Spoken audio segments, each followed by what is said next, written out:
आज की क्लास में हम एस्टेट से रिलेटेड विषयों को पढ़ेंगे और यह जानने की कोशिश करेंगे कि हमें कौन कौन से महत्वपूर्ण बिंदुओं को पढ़ना है। तो आइए शुरू करते हैं। तो आज का हमारा टॉपिक क्या रहेगा, वह है शिक्षण के कौशल एवं विधियाँ। तो आइए शुरू करते हैं।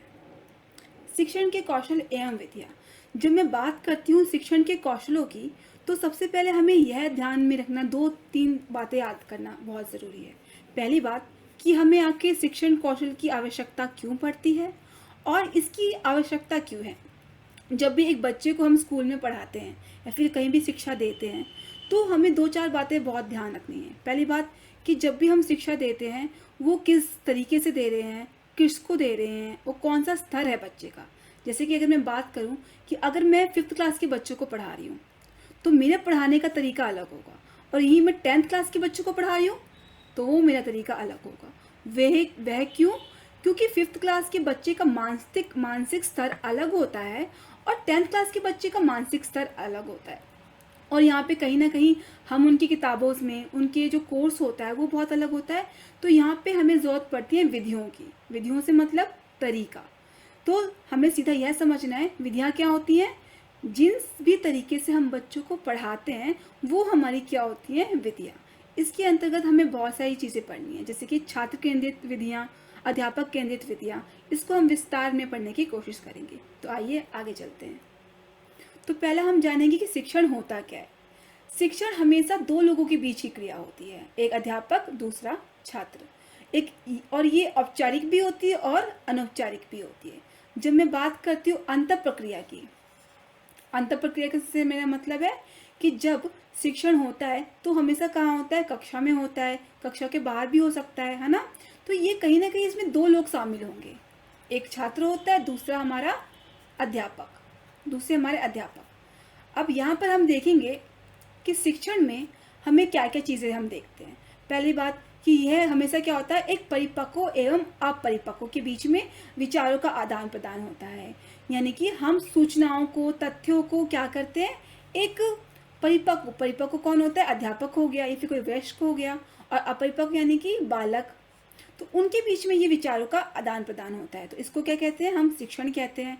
और इसमें होता है कि ज्ञान का संग्रह। अब ज्ञान का संग्रह किससे हम कहेंगे, यहाँ पे जो हमारे अध्यापक होते हैं वो क्या करते हैं, वो ज्ञान का संग्रह, यानी कि उनके पास जितनी भी नॉलेज है, उनके पास जितना भी ज्ञान है, वो क्या करेंगे, एक विद्यार्थी में या फिर मैं कह सकती हूँ कि एक छात्र में वो क्या करेंगे, इसे संपादित करेंगे, नहीं तो उसमें हस्तांतरित करेंगे। हस्तांतरित से मेरा मतलब है उनमें नॉलेज देंगे, और दूसरा जो सामने वाला छात्र है या फिर कोई भी इंसान है वो उसको क्या करता है, ग्रहण करता है।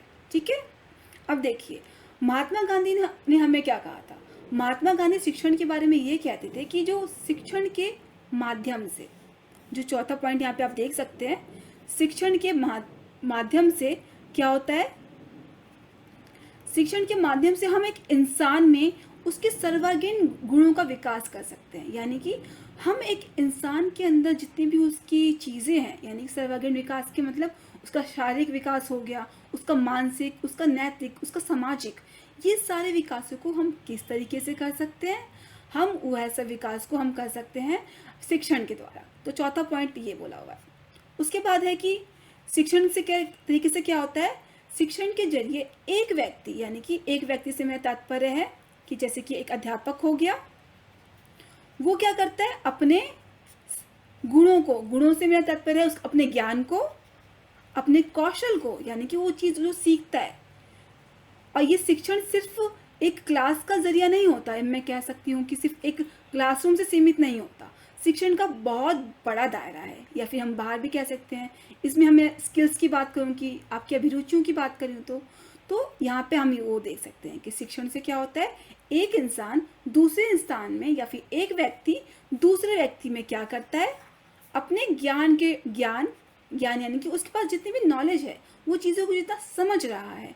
और कौशल से मेरा मतलब क्या है, उसके पास कितनी भी स्किल्स है, स्किल्स यानी कि जो उसे आता है ना, अभिरुचि को वो क्या करता है, दूसरे इंसान को सिखाता है। अब इसमें छात्र भी हो जाएंगे या कोई वयस्क भी हो गया। तो ये सब क्या है, वो शिक्षण के एक हिस्से होते हैं। तो ये तो हमने समझा, एक शिक्षण का एक ऊपर से हमने व्यू पॉइंट ले लिया, फिर मैं कह सकती हूँ आपने ऊपर से समझ लिया। अब आगे देखते हैं विशेषता।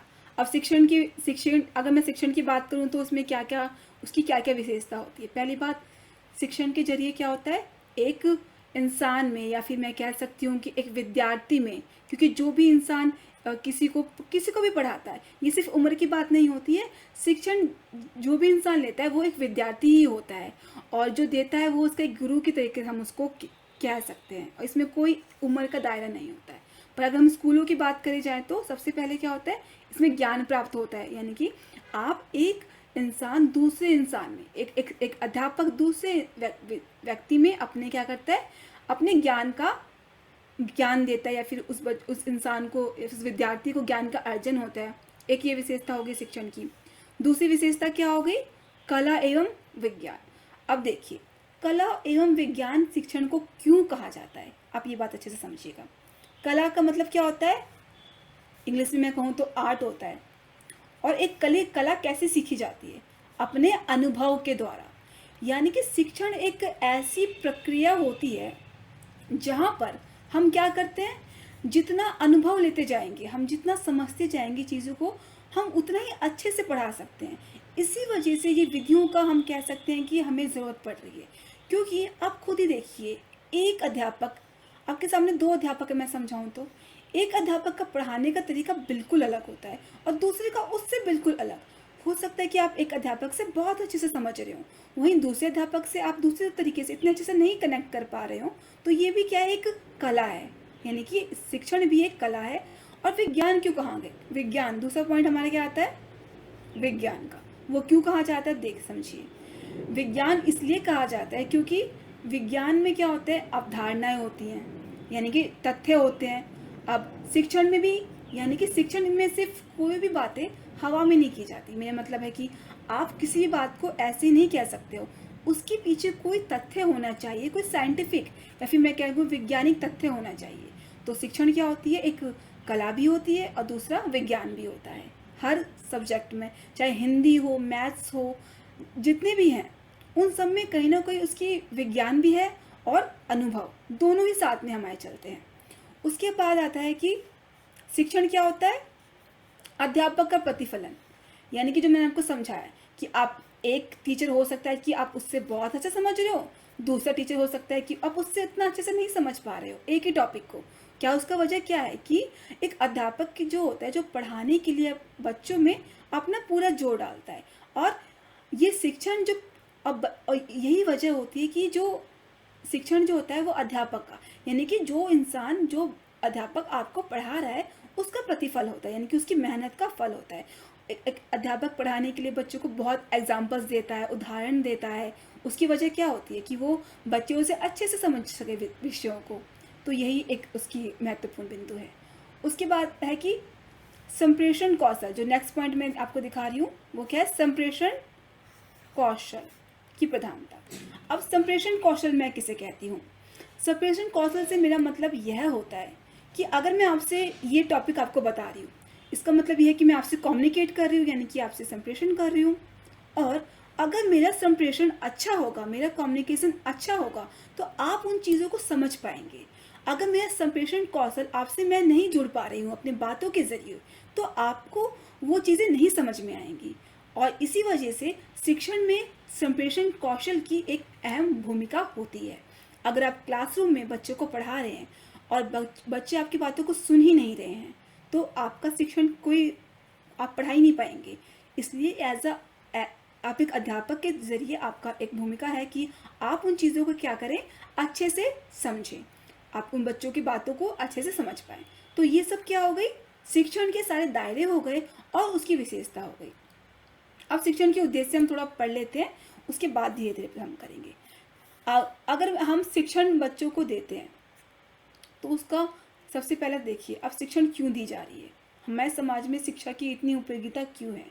क्योंकि शिक्षा के जरिए क्या होता है, समाज से मैं तात्पर्य है कि जहाँ हम रह रहे हैं अपने देश में, हम अपने समाज को समझ सके, हमारा क्या संस्कृति है, हमारी क्या विरासत है, हम उसको समझ सकें।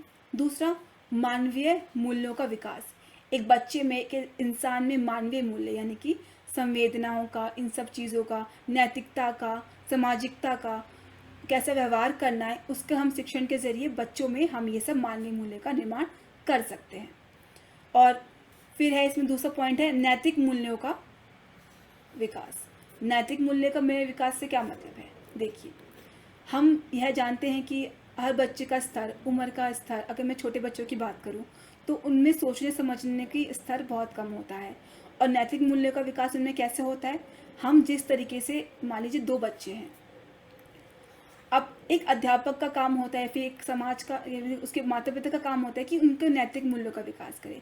अगर 2 बच्चे को, एक बच्चे को वातावरण सही नहीं मिला और दूसरे बच्चे को वातावरण सही मिला है, तो इसमें नैतिक मूल्यों का विकास होगा और दूसरे बच्चे में नैतिक मूल्यों का विकास नहीं होगा, क्योंकि उसको वो चीज़ें समझाई नहीं जाएंगी। तो शिक्षण का एक अहम भूमिका है कि आप शिक्षा के जरिए क्या कर सकते हो? बालक के नैतिक मूल्यों का विकास कर सकते हो। फिर है बौद्धिक एवं मानसिक चरित्र का निर्माण करना। बौद्धिक और मानसिक चरित्र क्या होता है? देखिए, बौद्धिकता से मेरा तात्पर्य है सोचने समझने की शक्ति। आप जितना बच्चों को समझाएंगे, चीज़ें करवाएंगे, वो आप उनको खोजपूर्ण तरीके से करने पे बल देंगे। शिक्षण विधियाँ यही हमको सिखाती हैं कि आप बच्चों को खोजपूर्ण तरीके से आप उनको सिखाइए, आप उनको जितना आप साइंटिफिक तरीके से, वैज्ञानिक पद्धति से आप उनको पढ़ाएंगे, उसके जरिए आप वो उतना ही अच्छा सीखेंगे। और इससे आप उनका क्या होगा?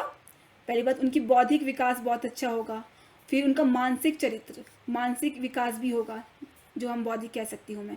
चारित्रिक विकास, चारित्रिक से मेरा तात्पर्य है कि एक इंसान की मूल्य, उसका चरित्र सही दिशा में शिक्षा के जरिए हम करवा सकते हैं।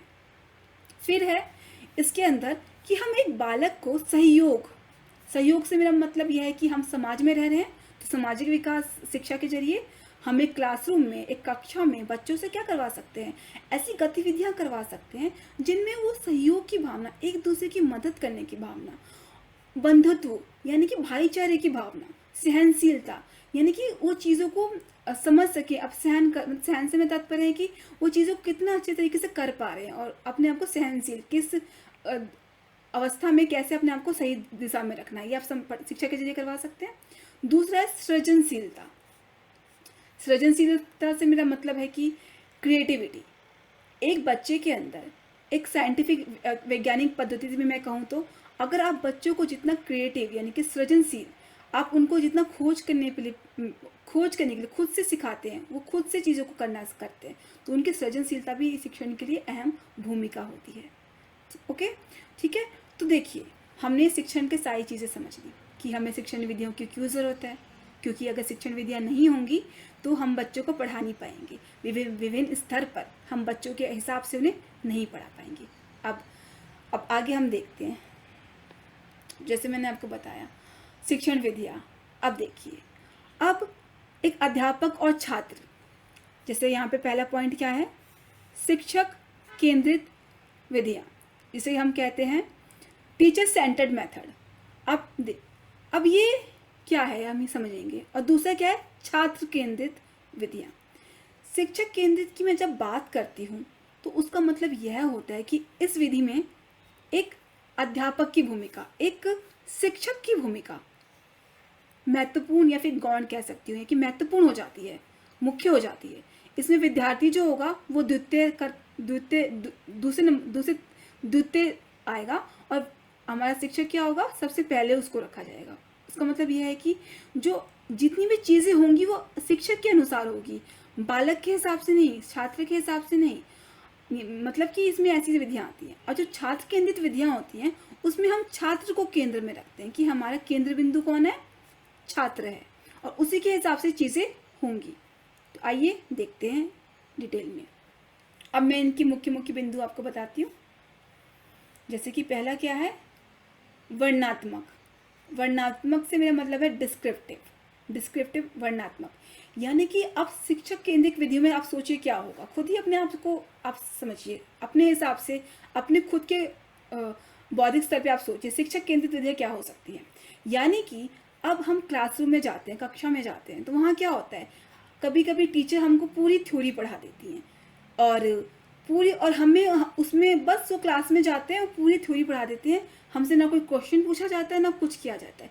यानी कि ये तब इस्तेमाल किया जाता है कि जब आपका बहुत ही बड़ा सिलेबस हो, आपका पाठ्यक्रम बहुत ज़्यादा हो, तो वर्णनात्मक तरीके से, यानी कि पूरा जितना भी है आपको पूरा वो समझा दिया जाएगा, आपका एक छात्र का उसमें हस्तक्षेप नहीं होगा, तो यानी कि आपका इंटरफेरेंस नहीं होगा। पहला ये पॉइंट हो गया, इसको हम वर्णनात्मक कहेंगे, डिस्क्रिप्टिव। दूसरा है मौखिक संप्रेषण, यानी कि इसके अंदर क्या हो रहा है, ओरल कम्युनिकेशन हो रहा है। यानी कि एक अध्यापक जो होगा कक्षा में जाएगा, बच्चों से अपनी बातें कैसे करेगा, बोल कर बच्चों को, क्योंकि क्लासरूम में बहुत सारे बच्चे होंगे तो यहाँ पे ये विधियान जरूरी है, और यहाँ पे बोलने के तरीके से छात्र से जुड़ता है।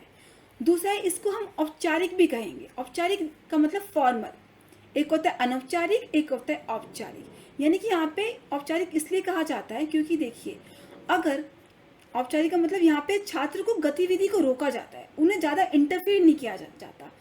हम एज अ अध्यापक, एज अ एक शिक्षक के नाते हम वहाँ पे सिर्फ कक्षा में उपस्थित होंगे और विद्यार्थियों को पढ़ाएंगे। और अनौपचारिक वो तब होता जब हम विद्यार्थियों को भी वो मौका देते कि आप हमारे जो सब विषय है, हमारा जो टॉपिक है, आप उसमें इंटरफेयर कीजिए। पर यहाँ पे ऐसा नहीं होगा। आप बच्चों को क्या करोगे, आप उसे इतना इंटरफेरेंस नहीं करने दोगे। इसलिए जिसे औपचारिक कहते हैं कि यहाँ पे आप मुख्यकर्ता कौन होता है, एक शिक्षक होता है। दूसरा इसमें बोला है कि अध्यापक सक्रिय होता है। सक्रिय सीधा मतलब है, सक्रिय का मतलब है कि आप एक्टिव हो, यानी कि एक अध्यापक क्या होता है, एक मुख्य भूमिका में होता है, और छात्र क्या होता है, निष्क्रिय होता है। यहाँ पे सक्रिय लिखा है पर यहाँ पे क्या होगा, निष्क्रिय होता है, क्योंकि यहाँ पे एक अध्यापक की भूमिका है और छात्र सिर्फ वहाँ पे बैठकर नोट्स के जरिए किताबों में लिख रहा है, वो पढ़ रहा है, उस तरीके से पढ़ेगा। और फिर इसमें सृजनात्मकता की कोई जगह नहीं होती। सृजनात्मकता से मेरा मतलब है क्रिएटिविटी का, क्योंकि अगर बच्चों का हस्तक्षेप ही नहीं होगा, वो कुछ बता ही नहीं पा रहे हैं अपनी बातों को, हम उन्हें मौका ही नहीं दे रहे हैं, तो वो अपनी क्रिएटिविटी कैसे दिखाएंगे, तो वो क्रिएटिविटी नहीं दिखा पाते हैं। तो इसमें क्या हो गया, इसका एक नकारात्मक पॉइंट में मैं कैसे नेगेटिव पॉइंट भी कह सकती हूँ। अब आगे देखते हैं। अब इसके अंदर विधियाँ देख लेते हैं। व्याख्यान विधि, पाठ्यपुस्तक विधि, कहानी विधि और व्याख्यान प्रदर्शन विधि। अब इन सबको हम पढ़ेंगे। मैं थोड़ा सा इसमें आपको हाईलाइट दे देती हूँ। व्याख्यान विधि में यह होता है कि आप सिर्फ कक्षा में जाते हो, अपना टॉपिक विषय जो होता है उसे पढ़ाते हो बच्चों को एक दायरे में, एक टाइम लिमिट में। मैं कह सकती हूँ टाइम क्या होता है आपका, एक लिमिट होता है, तो आप इसमें अपना पाठ्यक्रम पूरा करवाने की कोशिश करते हो। फिर है पाठ्यपुस्तक विधि। पाठ्यपुस्तक विधि यानी कि आप किताबों में जो लिखा है उससे तरीके से पढ़ा देंगे, वो आपका पाठ्यपुस्तक विधि हो गया। कहानी विधि हो गया कि आप बच्चों को जो किताब में कहानी के तरीके से आप उसको ओवरऑल व्यू दे देंगे, वो कहानी विधि होता है। और व्याख्यान और प्रदर्शनी विधि होता है जिसमें आप क्या करते हो, चार्ट्स का, मैप्स का, इन सब का क्या करते हो, प्रयोग करते हो। इसको हम क्या कहते हैं, व्याख्यान प्रदर्शन विधि। इसको हम थोड़ा जो इसमें जो मुख्य है वो हमारे दो हैं, एक व्याख्यान है, दूसरा हमारा क्या है, व्याख्यान प्रदर्शन। तो इसको मैं आपको समझा देती हूँ। व्याख्यान विधि, तो देखिए इस विधि को आज के समय में सबसे ज़्यादा इस्तेमाल किया जाता है, और क्यों किया जाता है मैं आपको समझाती हूँ। जब हम बात करते हैं, और ये खासकर बड़ी कक्षाओं के लिए प्रयोग होता है, जैसे कि 11th हो गया, 12th हो गया।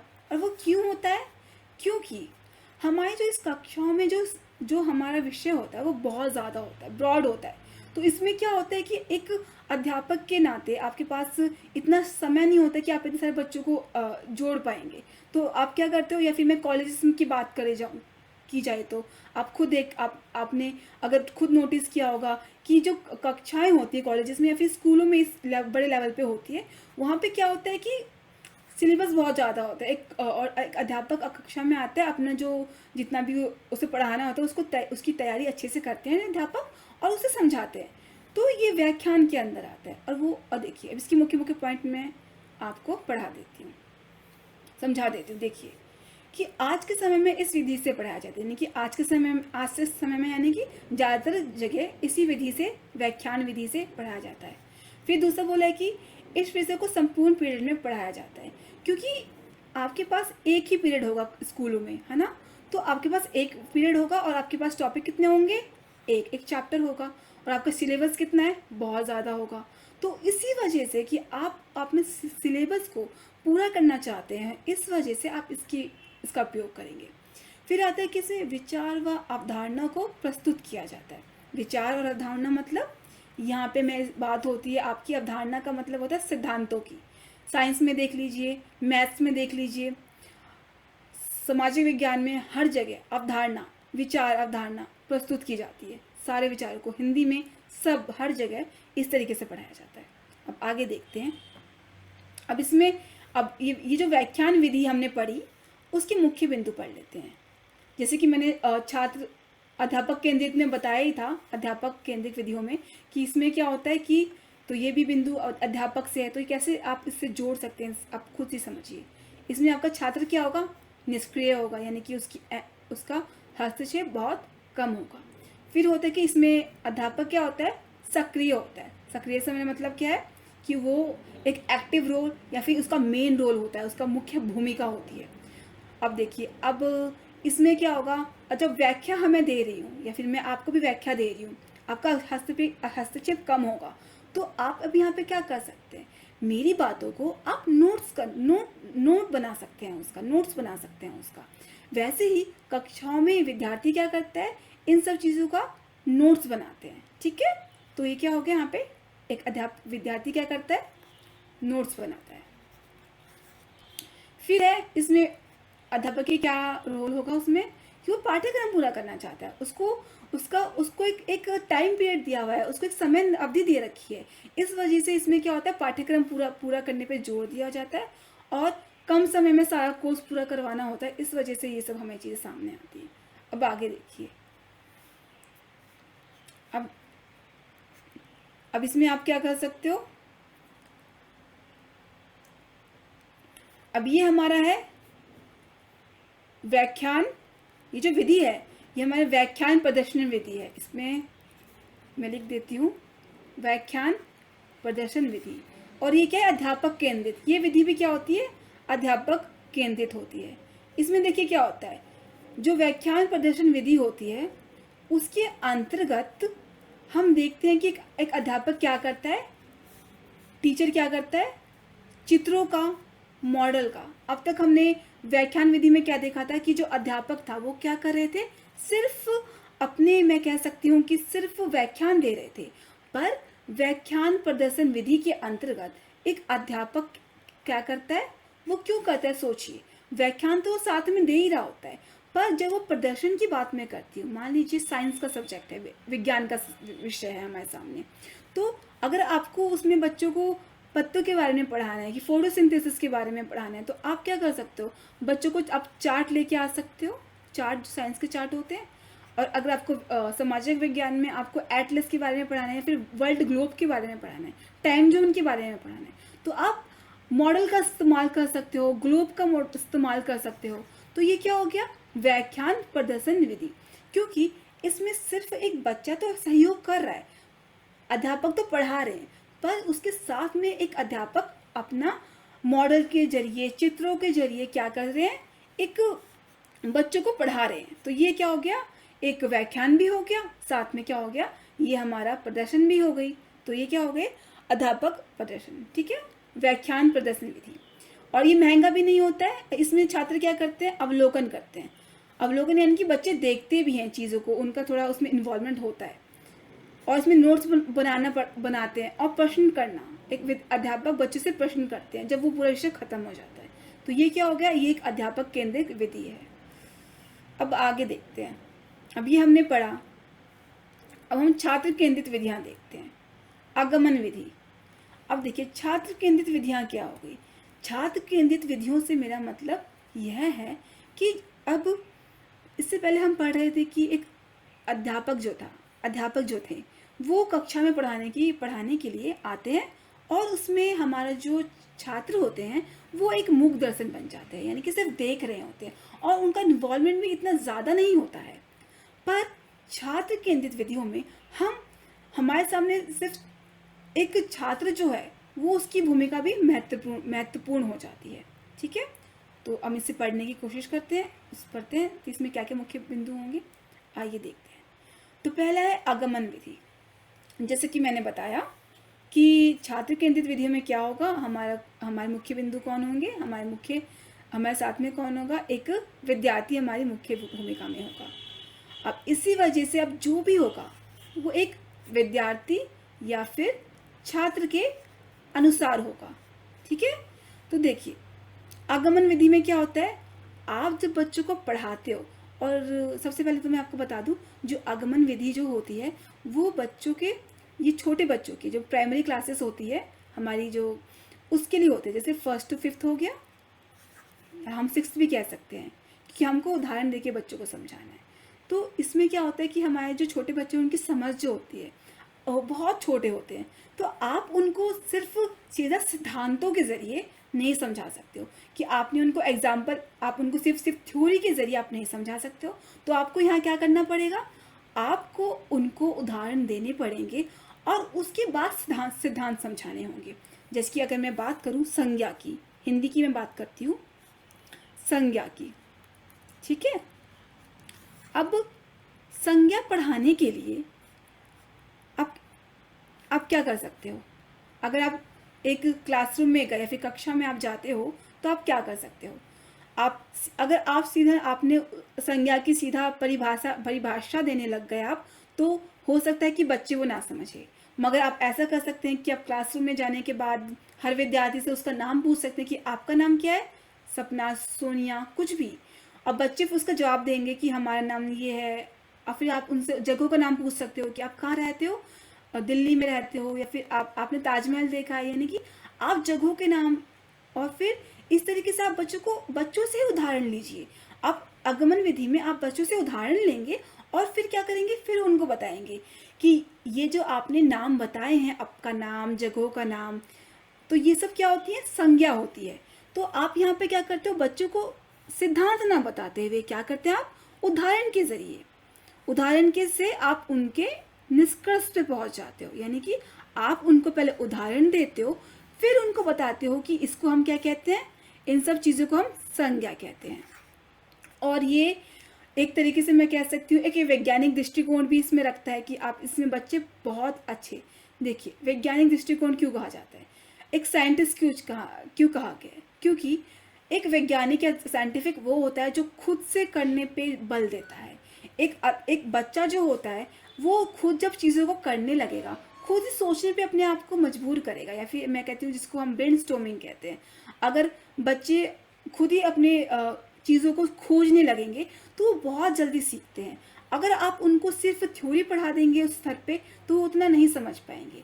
उसके लिए आपको ज़रूरी है कि एक वैज्ञानिक दृष्टिकोण आप रखें और बच्चों को चीज़ों को समझाएं। इसलिए पढ़ाने के लिए आपको हमेशा बच्चों को एक खोजपूर्ण तरीका, जिसे हम खोजपूर्ण विधियाँ भी होती हैं हमारी, है ना, तो या फिर मैं कैसे ब्रेनस्टॉर्मिंग हो गई, ये सब हमारी विधियाँ होती हैं बच्चों को पढ़ाने के लिए। तो आगमन विधि में भी आप बच्चों के वैज्ञानिक दृष्टिकोण को क्या करते हो, बढ़ाते हो। और इसमें क्या आप फोकस करते हो, स्वयं करके सीखने पर बल दिया जाता है, क्योंकि बच्चा यहाँ पे खुद सोच रहा है, खुद करने पे विश्वास कर रहा है, वो खुद सोच रहा है कि मेरा नाम क्या है, ये जगह का नाम क्या है, या फिर मैं पूछ सकती हूँ कि उनके वातावरण से। तो ये सब हो गया। फिर इसमें आता है निम्न स्तरीय कक्षा, जो मैंने आपको बताया, आपको पहले ही बताया कि इसमें कौन सी क्लासेस होती हैं, 1st से लेके 5th होती हैं। इसमें जो छोटे बच्चों की कक्षाएं होती हैं, फिर मैं क्लासरूम कह सकती हूँ, ये उनके लिए बहुत ही उपयोगी है। अब देखिए निगमन विधि क्या होती है। निगमन विधि से मेरा तात्पर्य यह होता है कि आप नियम से अगर आपको ट्रिक समझनी है तो आप, जैसे आगमन की मैं आपको एक ट्रिक बता सकती हूँ कि इसमें आप समझना चाहें तो इसका एक एग्जाम्पल होता है कि एक वर्ड है आउ, ठीक है, तो आप इस वर्ड को याद कर लीजिए। जहाँ पे वर्ड आएगा इसका मतलब ये होगा कि इसमें क्या हो रहा है, अवधारणा से उदाहरण पे जा रहे हो, सॉरी ये उदाहरण से निष्कर्ष पे। एक मिनट, इसका यहाँ पे देखिए, आप यहाँ देख सकते हैं निगमन से सिर्फ आप इतना याद रखिएगा कि यहाँ पे क्या होता है, आप नियम से, नियम हो गया, और नियम से कहाँ जा रहे हो, उदाहरण की तरफ। यानी कि आप अगर वही मैं आपको एग्जाम्पल उल्टा कर दूँ तो वही वाला एग्जाम्पल कि पहले आप वही वही चीज़ मैंने बच्चों को मुझे पढ़ानी थी। तो अगर मैं बच्चों को यहाँ पे संज्ञा की परिभाषा दे देती हूँ या फिर वहाँ से जाके बच्चों को संज्ञा की परिभाषा देने के बाद मैं कहती हूँ कि उनको फिर उदाहरण देती हूँ, तो ये क्या हो गया, ये एक तरीके से मैं कह सकती हूँ निगमन विधि हो गई, जहाँ पे आप क्या करते हो, बच्चों को अवधारणा से आप उन्हें उदाहरण की तरफ ले जाते हैं।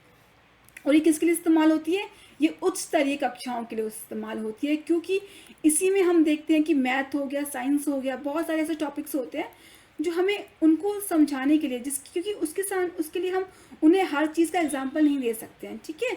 तो इस वजह से हम ये उच्च स्तर के कक्षाओं के लिए इस्तेमाल किया जाता है। अब आगे देखते हैं, और है इसमें प्रोजेक्ट विधि।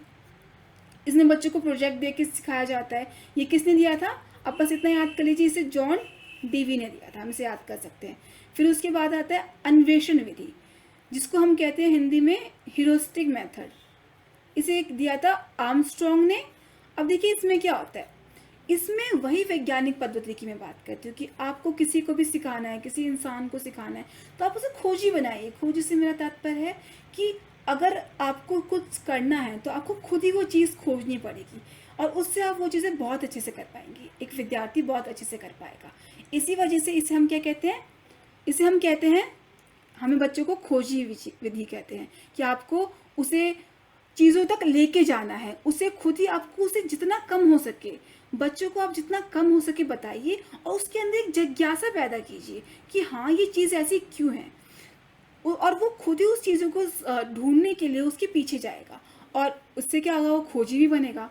और दूसरा चीज़ ये है कि कम बताने से व उसे उस तरीके से जिज्ञासा पैदा करने से आप क्या कर सकते हो, उसमें वो जो चीज़ है, वो जो सीखना चाहता है, वो बहुत ज़्यादा प्रोत्साहित भी होगा, वो खुद अच्छे से करेगा भी और समझेगा भी। फिर इसके बाद आती है खेल विधि। इसके ज़रिए आप बच्चों को खेल खेल में सिखा सकते हैं। एक तो ये छात्र केंद्रित है, क्योंकि इसमें छात्र की अहम भूमिका होगी। अब ये सब हमने समझ लिया, ये सारे जितने भी थे छात्र केंद्रित विधियाँ हम अच्छे से समझ चुके हैं। अब मैं आपको इनके कौशलों के चरण आपको समझाना चाहूँगी। देखिए, अब तक हमने क्या समझा था, हमने शिक्षा के बारे में समझा कि शिक्षण क्यों ज़रूरी है, उसका उद्देश्य क्या होता है, उसकी विशेषता क्या होती है। अब मैं बात करती हूँ कौशलों की। अब ये देखिए कौशल किसका होता है, एक अध्यापक के नाते आपके पास ऐसे कौशल होने चाहिए, शिक्षण के आपके ऐसे कौशल होने चाहिए जिसके ज़रिए आप बच्चों को अच्छे से पढ़ा सकें। मेरा मतलब यह है कि जैसे मैंने कहा कि 2 अध्यापक है, फिर 3 अध्यापक है, उन तीनों का पढ़ाने का तरीका बिल्कुल अलग होगा। वो कैसे होगा, वो उनके अनुभव पे होगा। अब कुछ ऐसी चीज़ें होती हैं जिनको आप समझने के बाद, आप चीज़ों को जानने के बाद अपने खुद पे आप कर सकते हैं, अपने पे, और आप देख सकते हैं कि आपके पास वो कौशल है कि नहीं, और उस तरीके से आप अपने आंसर्स को भी आप पेपर में टिक कर पाएंगे। कि आप कुछ एक अध्यापक के नज़रिए से सोचिए कि एक अध्यापक को क्या ज़रूरत होगी अगर वो पढ़ा रहा है, ठीक है। तो देखिए, पहले हमारे पाश्चात्य मनोवैज्ञानिक आएंगे। पाश्चात्य यानी कि वो दूसरे देश के मनोवैज्ञानिक हमारे आएंगे, हम उनके जो मंतव्य है या फिर उनका जो विचार है, हम उसे जानने की कोशिश करेंगे। जैसे कि हमारे सामने पहले जो हैं एलन और रॉय, और ये दोनों कौन थे, ये अमेरिका के मनोवैज्ञानिक थे। और इनके हिसाब से एक अध्यापक के पास कौन कौन से कौशल होने चाहिए, तो आइए देखते हैं। तो पहला क्या है, पूर्ण संप्रेषणीयता, यानी कि अब जो मैंने आपको बताया कम्युनिकेशन, आपको कम्युनिकेशन स्किल्स आपकी बहुत अच्छी होनी चाहिए। वो क्यों, क्योंकि जब आप अलग अलग स्तर पे बच्चों के साथ जुड़ रहे हैं, बच्चों को चीज़ें समझा रहे हैं, तो आपको बच्चों, क्योंकि आपके पास सिर्फ एक तरह के बच्चे तो है नहीं, एक कक्षा में आपके पास कितने अलग अलग तरीके के बच्चे होंगे। कुछ बच्चे होंगे जो ज़्यादा अच्छे से समझ रहे होंगे, कुछ बच्चे होंगे जो धीमी गति से समझ रहे होंगे, कुछ नॉर्मल होंगे, फिर सामान्य रूप से समझ रहे होंगे। तो आपको अपना समझाने का स्तर इतना अच्छा करना है कि बच्चों से बात करके कि आप उनकी गति को पहचान पाओ, और अपनी कम्युनिकेशन स्किल से, यानी कि अलग अलग छात्रों के स्तर से आप उनके बातों को समझ सको। तो ये क्या हो गया, पूर्ण संप्रेषणीयता, इसे हम कहते हैं कम्युनिकेशन। फिर दूसरा है छात्र का व्यवहार का ज्ञान, वो भी बहुत ज़रूरी है। वो क्यों, देखिए हमने अलग अलग मनोविज्ञान जैसे कि जीन पियाजे की थ्योरी है संज्ञानात्मक विकास की, तो उन्होंने हमें कितना अच्छे से समझाया है कि एक जो बच्चा जो होता है हर स्तर पर उसकी सोचने की क्षमता अलग होगी, है ना। तो हमें यह पता होना चाहिए कि बच्चा किस स्तर पे है, उसको वो सोच समझ क्या रहा है, अब उसकी ज़रूरत क्यों होती है। देखिए एक 5th क्लास के बच्चे को और एक 10th क्लास के बच्चे को आप एक ही स्तर पे नहीं पढ़ा सकते हो, उनके सोचने समझने की क्षमता अलग है। तो आपको अपनी जो पढ़ाने का स्तर होगा उसको भी अलग करना पड़ेगा, क्योंकि छोटा जो बच्चा होगा उसको उदाहरण चाहिए समाज से, अपने जहाँ से आप समझा सको। तो छोटा जो बच्चा होगा उसको आप उदाहरण दे के समझा सकते हैं, बड़ा जो बच्चा होगा कुछ सिद्धांतों के ज़रिए समझा सकते हैं। तो आपको उस बच्चे का व्यवहार का पता होना चाहिए। या फिर एक तरीका से ये भी होता है कि हमारे जो सामने अलग अलग स्तर के बच्चे होते हैं, मंद बच्चे होते हैं, प्रगतिशील मंद बच्चे होते हैं, सृजनात्मक बच्चे होते हैं, सामान्य बालक होते हैं, और आइडल में कहूँ तो बहुत अच्छे स्तर के बच्चे होते हैं जिनका आईक्यू अलग अलग होता है। तो आपको उनके व्यवहार का पता होना चाहिए ताकि आप उनके ज़रिए आप उनको ज्ञान दे सकें उनके स्तर के हिसाब से। तो फिर तीसरा पॉइंट इसमें दिया हुआ है कौशल के लिए में कि समीपस्थ स्थापित करना। समीपस्थ का मेरा मतलब देखिए क्या है। समीपस्थ का सिंपल आप मतलब समझिएगा। समीपस्थ का मतलब यह होता है कि आप एज अ अध्यापक या फिर एज अ टीचर आपका ये दायित्व बनता है या फिर आपकी ये कैपेबिलिटी होनी चाहिए कि आप बच्चों की मदद कर सके। आप एज अ अध्यापक आपको बच्चों को सब कुछ नहीं बताना है। ये नहीं कि आप आपको एक सब्जेक्ट का आप सब कुछ बता दें, बल्कि आपको उसे उसे खोजी बनाना है। तो आप उसे थोड़ा बताइए उसको, जहाँ, और ऐसा भी नहीं है, सबसे अच्छा तरीका ये है कि आप उसे सब कुछ मत बताइए, उसको चीज़ें मत करवाइए, उसको थोड़ा बताइए और उसे खुद ही ढूंढ करने पे मजबूर कीजिए, खुद ही होमवर्क करे, खुद ही आंसर्स लेके आए, आप उसे खोजी बनाइए। तो आपको, और अगर उसे आप उसकी मदद, अगर उसे नहीं आ रहा है तब आप उसकी मदद कीजिए।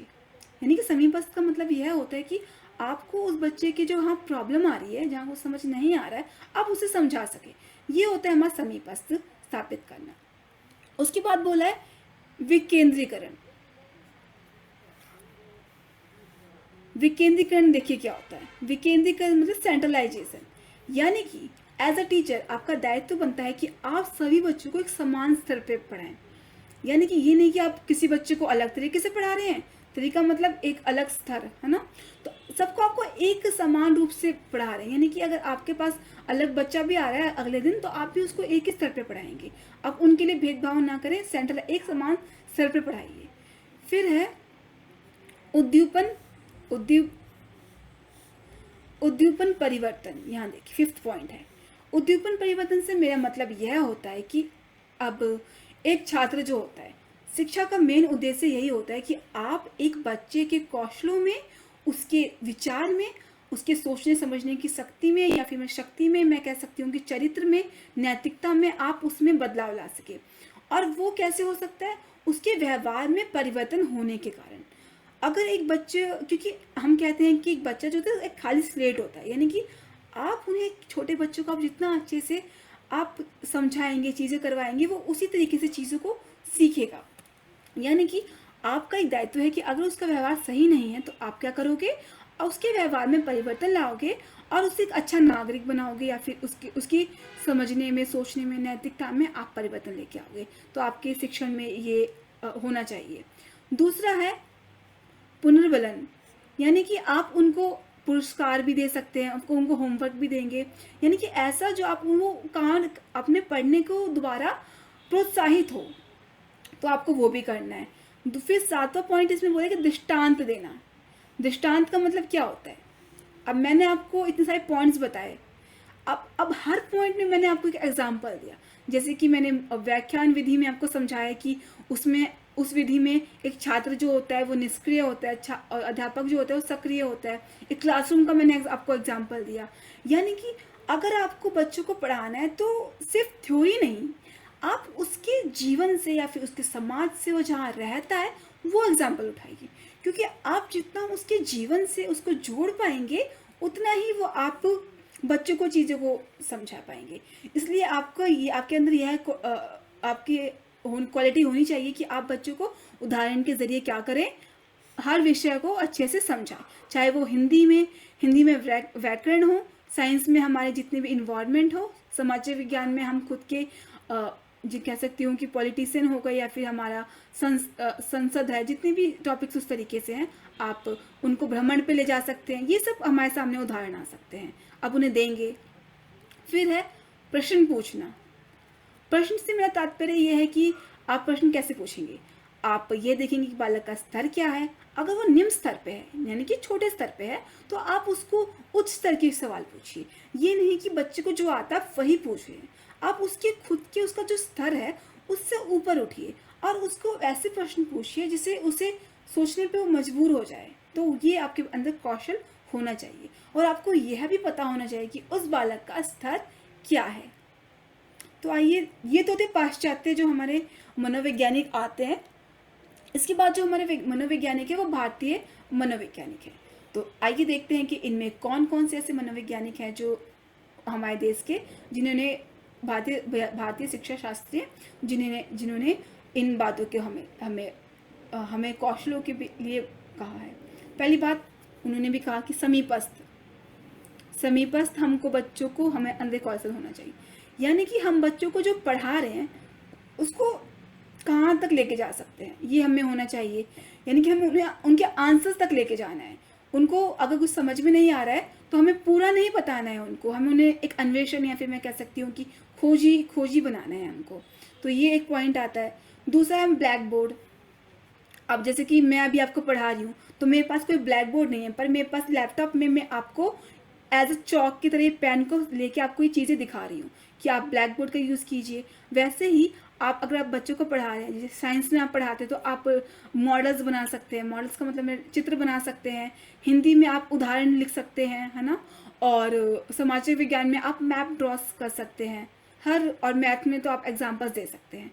तो ये सब कहाँ होगा, एक ब्लैक बोर्ड पर होगा, ठीक है। फिर है पुनर्बलन, यानी कि हर अगर बच्चा पढ़ के आया तो आप उसको गिफ्ट दीजिए, आप उनको प्रोत्साहित कीजिए ताकि वो उस कार्य को करने के लिए वो दोबारा करे, वो प्रोत्साहित हो, आंतरिक रूप से भी और बाह्य रूप से भी प्रोत्साहित हो। ये दोनों आपका एक जिम्मेदारी है, आप एज टीचर आपको पता होना चाहिए। फिर है खोजपूर्ण से मैंने आपको बताया था। खोजपूर्ण मतलब आपको बच्चों को क्या करना है, खोजकर्ता बनाना है, यानी कि वो चीज़ों को खोजे, आपको वैसा बनाना है। फिर है पाठ प्रस्तावना, यानी कि जैसे कि हिंदी के चैप्टर्स होते हैं, कहानियाँ होती हैं, तो आपको पूरा उसका एक सार देना है बच्चों को। सामाजिक विज्ञान में मैं कहूँ कि हमारे सामने बहुत सारे चैप्टर्स आते हैं, तो आपको पहले बच्चों को बताना है कि उस चैप्टर में पूरा है क्या, सीधा थ्योरीज में नहीं जाना है।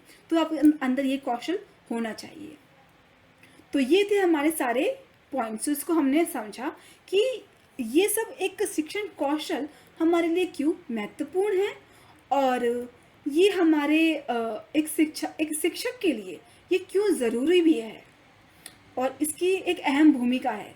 तो मुझे उम्मीद है आपको ये सारे टॉपिक्स, सारे विषय मैंने जो आपको समझाए हैं आपको अच्छे से समझ आए होंगे। तो आज क्लास के लिए बस इतना ही।